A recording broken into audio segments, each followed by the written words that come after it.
Selamat pagi anak-anak Miss. Waduh, kurang semangat gini. Selamat pagi anak-anak Miss. Baik. Jadi sini kita akan mulai pembelajaran kita. Namun sebelumnya kita berdoa menurut agama dan kepercayaan kita masing-masing supaya pembelajaran kita ini bisa berjalan dengan baik dan membawakan berkat. Kita berdoa dimulai.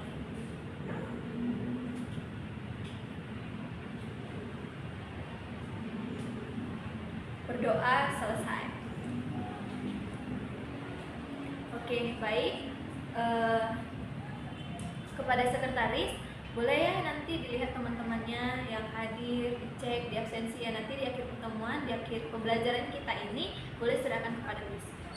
Oke, sebelumnya minggu lalu Miss sudah menyampaikan bahwa pembelajaran kita hari ini adalah tentang mood board. Betul?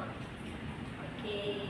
Miss juga pada pertemuan minggu lalu sudah menyampaikan bahwa anak-anak Miss hari ini boleh memegang handphone, membawa handphone ataupun laptop sebagai media kita untuk membuat mood board. Nah, sebelumnya kan Miss sudah ngasih tahu nih apa pembelajaran kita hari ini. Ada nggak yang udah searching, mungkin dilihat di YouTube atau di Google atau Pinterest gitu? Ada yang sudah mencari tahu apa itu mood board? Kepada Adinda, boleh disampaikan? Berikan aplaus kepada Adinda. Nah, tepat sekali yang disampaikan oleh Adinda bahwa mood board itu adalah papan inspirasi visual yang berisi kumpulan gambar, warna, tekstur, kata-kata, ilustrasi, atau elemen lain, di mana itu akan menggambarkan suasana, tema, dan konsep sebuah desain.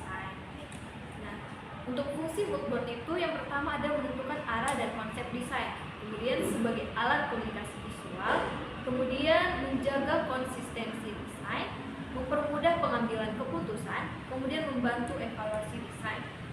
Nah, untuk teknik pembuatan mood board itu ada dua.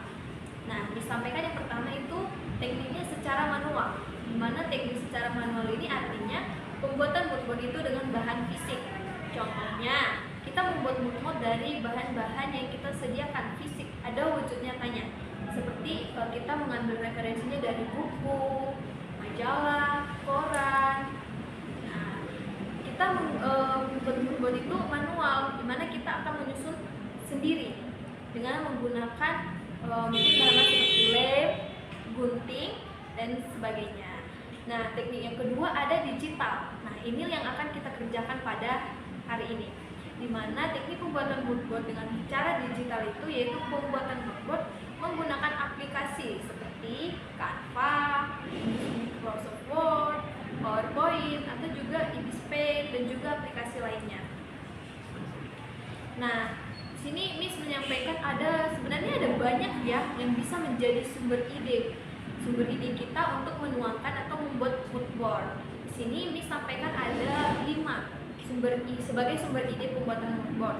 Yang pertama itu ada alam, kemudian ada budaya dan tradisi, kemudian ada tren fashion, kemudian ada destinasi atau mungkin sebuah tempat, kemudian ada media sosial dan digital. Nah, untuk anak-anak Miss nantinya akan membuat sebuah mood board, silahkan pilih sumber ide yang dari beberapa ide yang telah Miss sampaikan tadi. Oke, baik, kita masuk kepada langkah-langkah pembuatan mood board. Nah, langkah-langkah pembuatan mood board yang pertama tentunya yaitu menentukan tema. Ya, betul.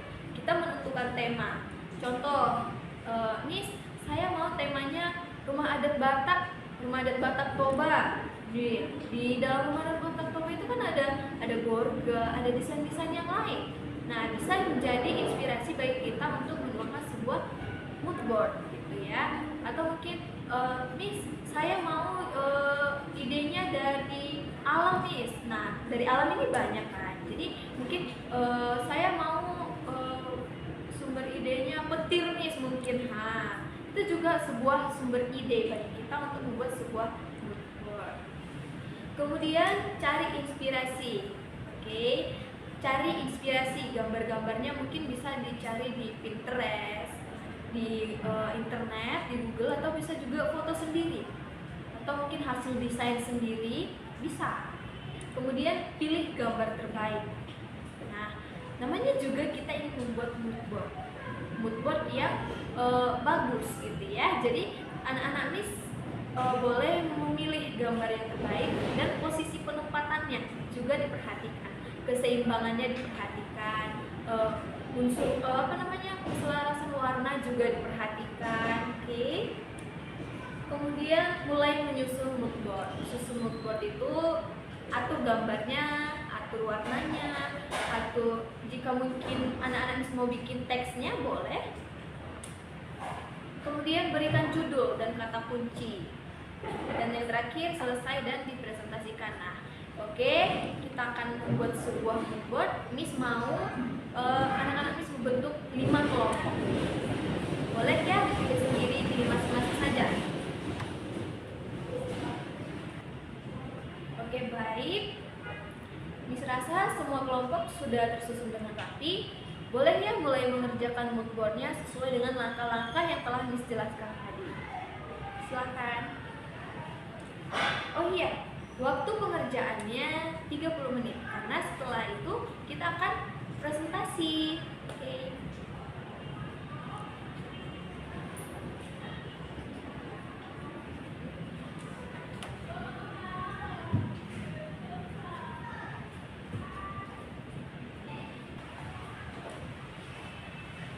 Baik, wah, tadi presentasinya sungguh sangat bagus, semuanya aktif dan hasil dari mood board anak-anak Miss semuanya sangat baik.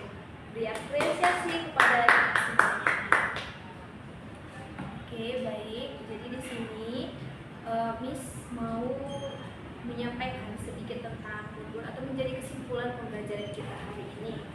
Dimana tadi bahwa mood board itu adalah papan inspirasi visual yang akan digunakan untuk menggambarkan tema, warna, bahan, dan suasana sebuah desain busana. Mungkin dalam desain mood board ini, dalam prosesnya mood board ini berfungsi untuk menentukan arah konsep, mengomunikasikan ide, serta menjaga konsistensi dari tahap awal hingga akhir. Nah, tadi juga sudah menyampaikan banyak sumber ide, sumber-sumber ide yang bisa kita jadikan tema dalam pembuatan mood board kita. Nah, untuk langkah membuat mood board juga saya Miss rasa anak-anak Miss sudah paham karena tadi hasil dari mood boardnya sudah cukup baik ya, sangat baik. Nah, tadi Miss juga sangat mengapresiasi ya hasil mood board yang telah anak-anak Miss buat dan dipresentasikan juga hari ini. Dimana setiap karya itu menunjukkan kreativitas, usaha, dan pemahaman yang baik tentang konsep desain busana. Miss melihat bahwa anak-anak Miss itu sudah mampu memilih tema, kemudian menyusun gambar-gambarnya, bisa menyeimbangkannya, keselarasan warna. Anak-anak Miss semua sudah paham ya. Jadi Miss rasa anak-anak Miss telah memahami semuanya. Namun sebelum kita menutup pembelajaran kita hari ini, ada anak-anak Miss yang belum memahami atau mungkin ada yang ingin bertanya. Miss persilakan.